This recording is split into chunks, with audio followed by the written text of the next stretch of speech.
So a lot of women seem to find breastfeeding really painful. I know I did. In fact, it was absolutely excruciating the first time. Is it meant to hurt that much? No. Really? No, it isn't. I've heard this. No. I've heard that if you're doing it right, it shouldn't hurt. Yeah. Is that true? I think, how do we define hurt? What is hurt? What is pain? Those are really subjective terms. So I sometimes say to mums, if I'm going to be really super honest, for the first 2 or 3 days, the stretch for the first 15, 20 seconds of the feed could be a bit kind of, oh, okay, you know, that nipple's not used to that. It's being drawn to 2.5, 3 times its natural length.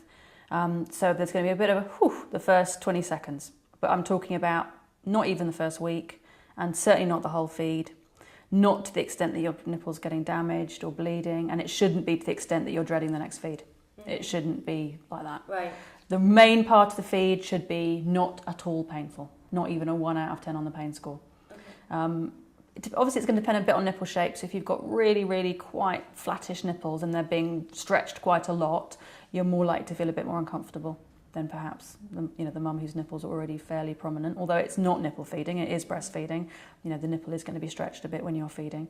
But it shouldn't be painful. Okay. If it's painful, and especially if the nipple's coming out misshapen, so that's the important. If it's hurting and the nipple comes out looking a bit squashed or flattened or like an old lipstick, something is almost certainly wrong with your positioning. That's the most common cause, obviously, for nipple pain.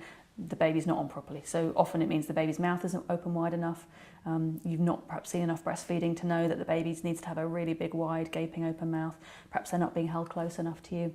Okay. Simple things that you can fix by watching videos online or talking to a breastfeeding counsellor or even phoning a helpline. People can talk you through it over the phone. What kind of helpline could I call?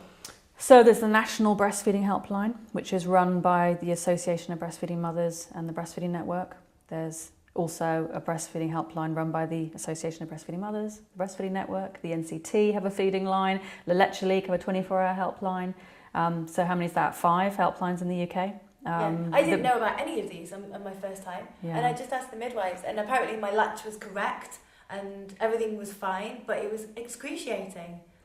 See, if it was excruciating, something wasn't right. For 6 weeks? Yeah, for 6 weeks, something wasn't right. So I would say, who was looking at your latch? Was it somebody who had to rush to do a heel prick test in the house 2 streets away? You know, was it somebody who'd had specialist breastfeeding knowledge? Was it somebody that watched your feed all the way through? Did they see from beginning to end? Did they watch how you took the baby off? Did they see if there was any adjustments towards the end of a feed? Sometimes it starts brilliantly at the beginning, but then you only have to move 3 or 4 millimetres and the baby starts to sink and the baby comes off or ends a feed with a more closed mouth. If you really were in pain for 6 weeks, I'd probably wanted to also check the baby for a tongue tie. I don't necessarily want to rush to talking about tongue ties because it's rare. It's only going to impact, one. You hear about it all the time, though. It's very popular in terms of social media conversation. Lots of people are talking about tongue ties. It seems to be around more, but we don't know why that is. That might be because more people are wanting to breastfeed than happened 20 years ago. Okay. Perhaps 20 years ago there were as many tongue ties, but we just didn't know about it because more people just moved straight to bottle feeding. We don't exactly know what's happening. I think, to be honest, we're probably going through a bit of a bubble where there's a bit of overdiagnosis. So people aren't necessarily taking the time to support a mum with positioning and attachment because that takes more time. It's a lot quicker to fill out a referral form for a tongue tie and send somebody off to a hospital, to get that sorted. Lots of babies with tongue ties can breastfeed fine, with a bit of adjustment and some help with positioning. It's really not that many who are going to really struggle and not be able to breastfeed at all. But, some do need that help and need to get referrals. Mm-hmm.